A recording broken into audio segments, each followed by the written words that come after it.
This is a very friendly Opus Dei story. It's this Opus Dei member, Sophia from Guatemala, talking about how in important decisions she has felt free and supported and able to make any decision that she wants to as a member of Opus Dei. And that, oh, by the way, she joined Opus Dei totally freely too. And she says that the work makes it easier for one to make free decisions.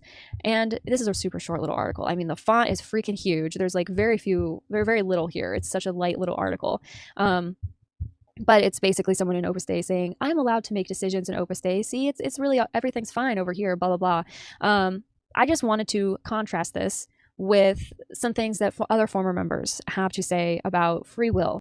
And as you can see here, the comments keep going. People are reminiscing, people are talking, people are sharing.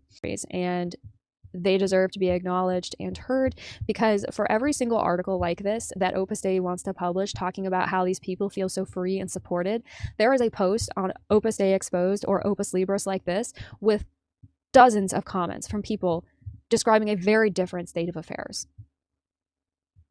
So I think it's important to remember that there is that duality there. And if you are somebody who's watching this trying to understand how all of these terrible things could be true about an organization like this that has been presented to you as so good and holy and authentic, I think it's important to start to adjust yourself to the fact that it's very possible for people to have vastly different experiences. And it's very, very possible for one person to come out of an experience feeling like they benefited and gained all of these boons to their life and to their spirituality, and for another person to come out of that same environment and feel absolutely wrecked by it.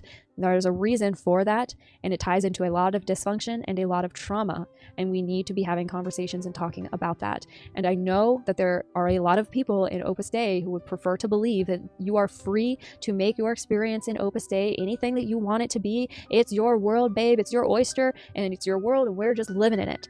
But there are people who had a very different experience. They're still around, they're still living their lives, moving through our societies, and their experiences matter too.